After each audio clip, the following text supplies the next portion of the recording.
it rolling? Are you serious about that? I just wanted to make sure.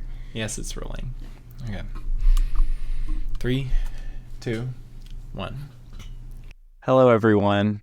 My name is Alex Kellerman, and this is episode 0 of my new podcast, Sounds of Living. Sounds of Living is a podcast about everyday people's experiences and how music shapes them. It's important to comprehend and learn about how music affects each and every one of us in order to understand one another as human beings.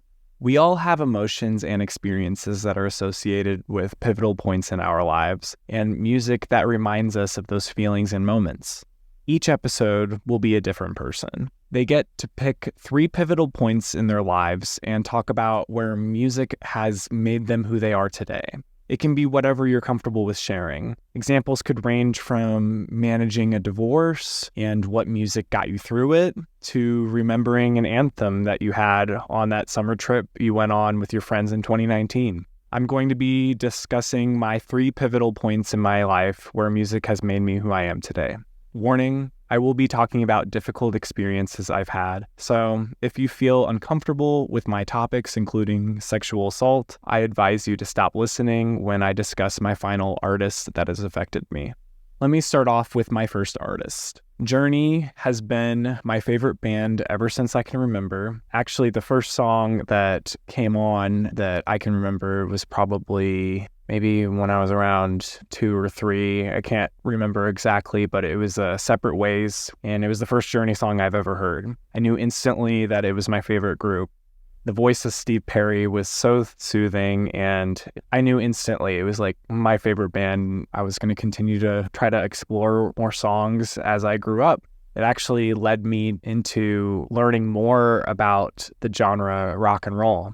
I learned about all of these other rock groups and music between the eras of the late 50s to the early 90s. I wanted to find all the music that I could in these eras. And it also led me to wanting to play instruments myself. I learned how to play multiple instruments growing up, starting off with the piano. It wasn't too long. It was like 6 weeks. Then violin for a couple years, trumpet for like 4 years. I did tuba for like a semester. After that, I stopped doing the school bands and orchestra, and I stuck with playing guitar on my own. And I've learned how to play acoustic, 12-string, and an electric guitar. The music that I've listened to has been on multiple devices throughout the years. I started off listening to iTunes on a desktop, going to YouTube, then the iPod Shuffles generations 3, then 4, and then the iPod Touches. I had both a black one and a white one, and then I got the iPhone. After using Apple Music for so long and iTunes Music, I switched to Spotify. I also started collecting vinyls. That was my introduction to albums, was listening to vinyls and on Spotify. It helped me understand music in its entirety. It forced me to look into music history to understand each group more. These musicians still affect me today. It's a staple in my life.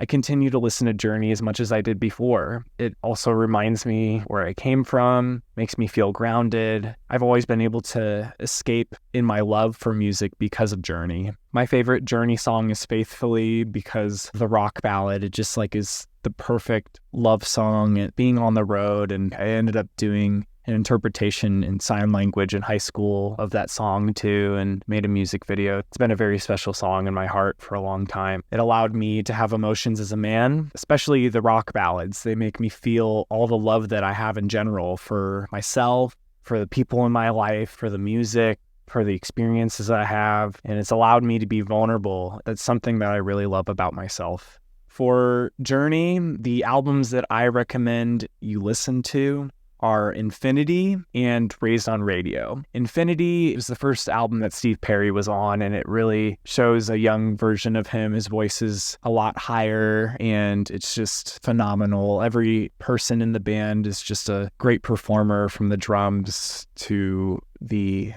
pianist to the guitarist to the bassist to Steve Perry's vocals. It just all comes together and it embodies this perfect 70s sound. Then Raised on Radio is like the opposite end of the spectrum, and it's like more of an R&B. Steve Perry's been in the band for like almost a decade, and he was having more control over the sound of the group. It's purely just rock ballad after rock ballad after rock ballad. And I love how different his voice is from that first album to that album, because you can tell that he's just a more established singer. I can talk about Journey all day, but if you were to listen to any two albums of Journey, I would recommend Infinity and Raised on Radio. The next artist I want to talk about is Taylor Swift. She's one of the first artists that has changed my perception on them. I didn't have anything against her as an artist, but I didn't love her music either. I soon realized how amazing she is when I started listening to the album Red. State of Grace came on, and I knew instantly that she was going to change my mind right then and there. So slowly, I listened to every single album of hers, and Folklore was an album that had just come out at the time, and honestly, I really didn't get it. I didn't see how it was a good album by any means. I just thought it was like sad, especially because it was during the time when COVID had happened, and I was like, I didn't really want to feel more sad while things were going on, but it's just, I really just didn't understand it. I thought it wasn't good, but I listened to it over and over and over again, and soon I realized it was one of my favorite albums of hers.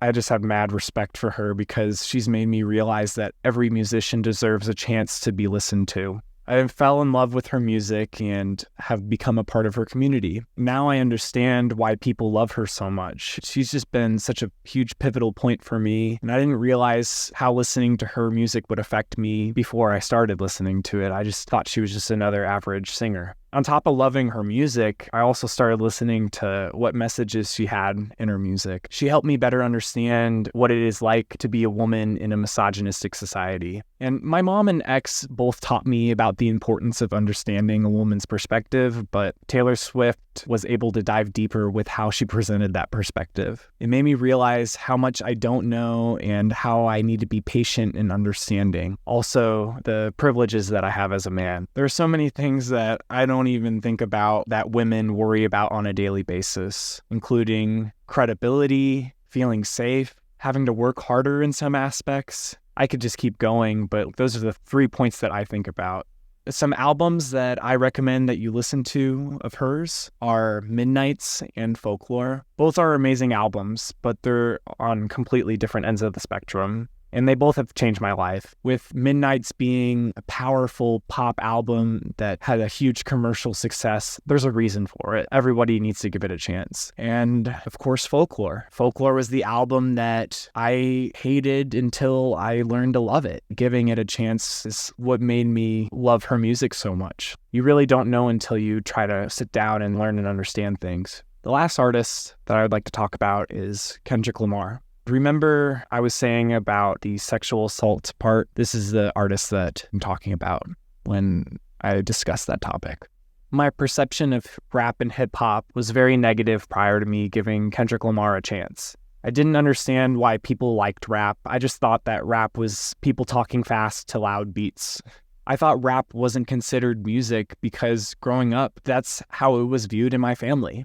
I became more curious as I was graduating high school. I wanted to understand why it was so popular and how could so many people love it and it also just wasn't music. That just didn't make any sense to me. One of my friends that I will have on the podcast later, Navi, he introduced me to Kendrick Lamar. He tells me to listen to specific songs of his and gives me a list. And I don't really remember the exact list, but I remember them being songs that were very popular, like Swimming Pools, Mad City, Humble, DNA, All Right, and more. I was listening to what he was saying and his experiences. He taught me a lot about Black culture and a different lifestyle that I wasn't exposed to.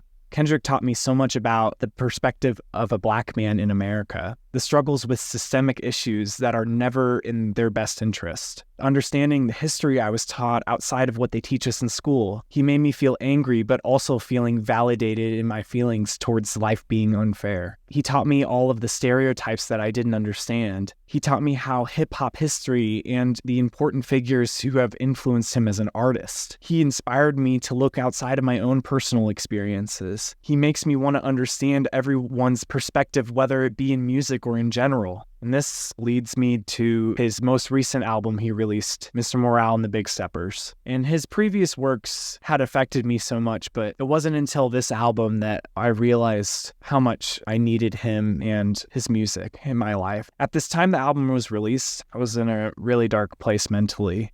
I had been sexually assaulted. I was bullied in my degree program.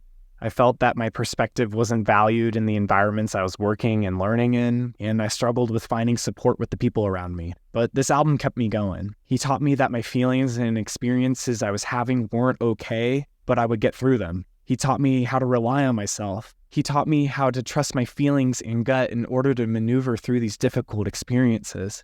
He taught me to continue to be vulnerable. Every song validated these experiences in my own way.